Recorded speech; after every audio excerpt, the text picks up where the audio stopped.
Hey, what's going on, everybody? Feeling great today. Had a really nice night's sleep, and I thought I was going to be a lot more sore than I am, but that's good. Shake it out. I am going to do, we're here at the lake. My sister and her husband have a boat, and they've invited us to come out and go do some boating and tubing. So Patrick is super stoked. We just got here really early so we could reserve a spot.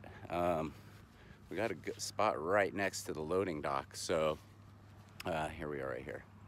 Yeah, got a spot right next to the loading dock. So we're feeling super pumped. And then once my sister and brother-in-law get here with the boat, we'll run back home, because this is the same lake that I did my triathlon at yesterday. So it's just right down the road from our house. Awesome sauce. Stay tuned. We're having a good one today.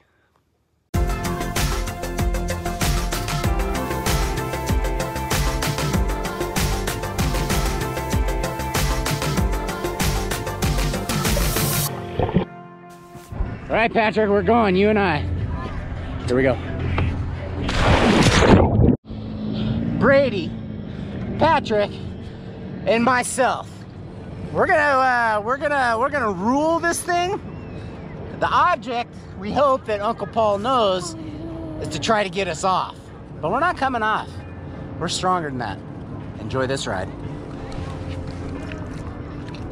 Let's go! Go, bro! Go fast!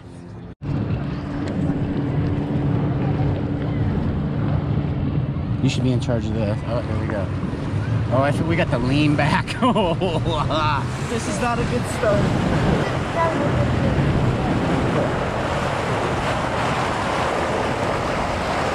boy. All right, I got it.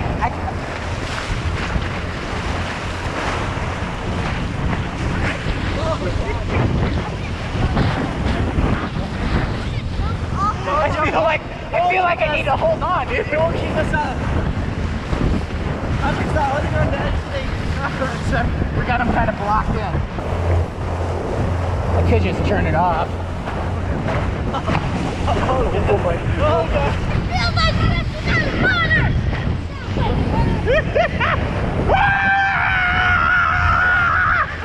Oh man, here come the waves, guys!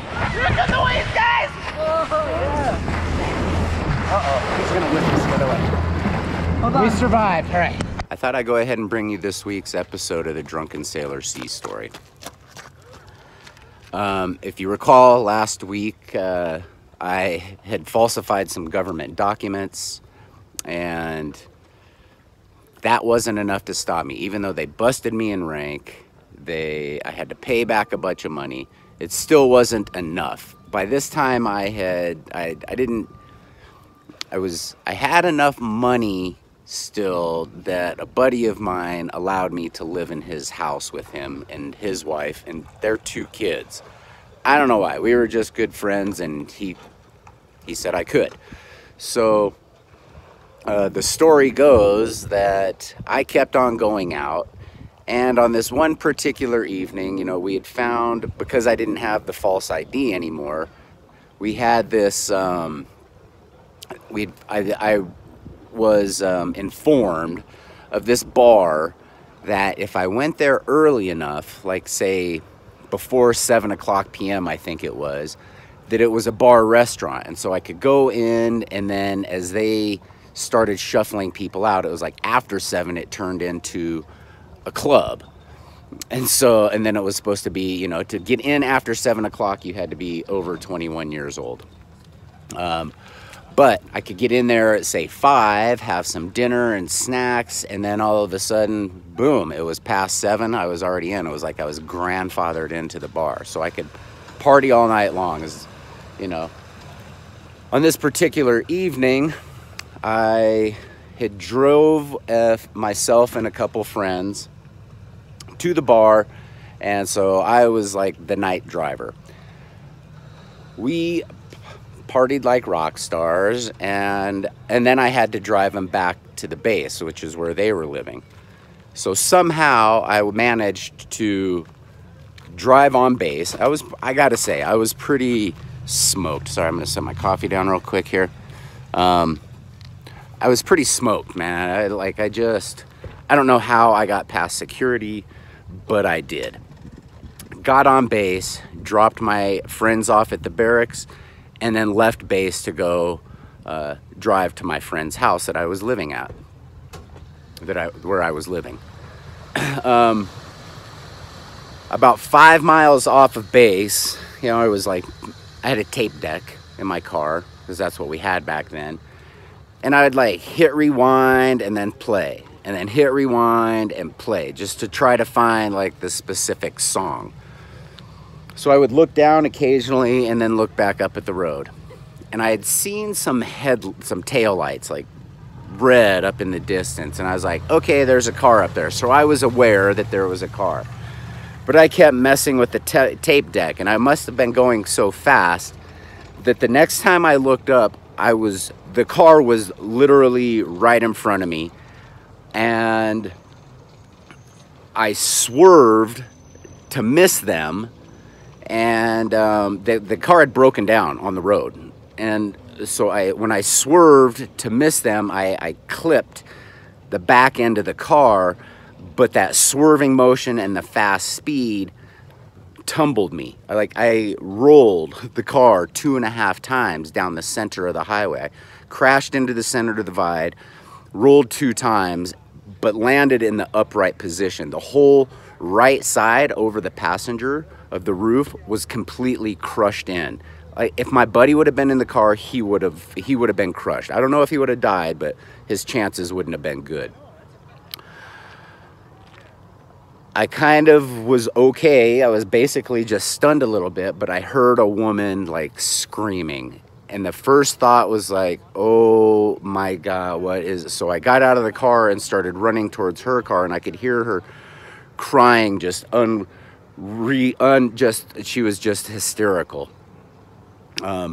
She gets out of the, I say, what happened? And I'm trying to talk to her to calm her down.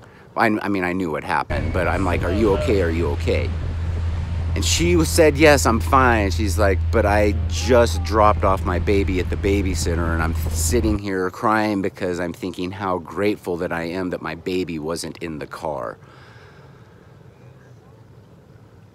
I probably could have killed 2, 3, maybe even 4 people on this particular instance. Ambulance came, police came. They kind of filtered me into the ambulance, checked my vitals real quick, everything was good. And then they put me in the cop car and took me downtown to face the consequences. Which, believe it or not, the consequence was my command bailed me out, and they worked a system within the system that said, we will get this individual help. He'll pay his fines, blah, blah, blah, but we're gonna get him some treatment. We'll handle it. So basically, I had to pay, you know, some DUI fines. I had to get the insurance filing. I think it's at SR22. I had to get that and carry that for a few years, which is, I mean, that raised my insurance for a lot because I was still underage. I wasn't even 21 at the time. And they sent me out to sea on a short deployment to Cuba. So I went to Cuba, and then when I got back from there, because that's when I went into my first inpatient treatment center, a 6-week inpatient treatment center. I got on Anabuse, the whole 9 yards. I was like, man, I really messed up. I gotta make things better. Remember, guys, this is my first tour in the military. This is after I had been in about 3 years at this point. You would think that was enough. No, sir. A DUI, convicted of a DUI, 6-week inpatient treatment, all the fines, no jail time. I didn't do jail time, and I stayed in the Navy, and then they sent me on a deployment to Cuba. How many of you been to Cuba? You're right. So not many people have been to Cuba. So it wasn't like, it was almost like this isn't a punishment. And the stories there, the drinking didn't stop. So, crazy times, everybody. I hope you enjoy that. It's just part of the journey. But I still, at that point, just wasn't ready to admit defeat. I still had a lot of drinking and trouble to get into. Hope you enjoy the story, and hope you enjoy some of the video clips of our awesome time here at the lake. This is the first time the kids have ever been on a boat, been able to go tubing, so they're super pumped. They've been pumped for like 2 weeks now since we got invited, so stay tuned. Thanks, guys. Peace.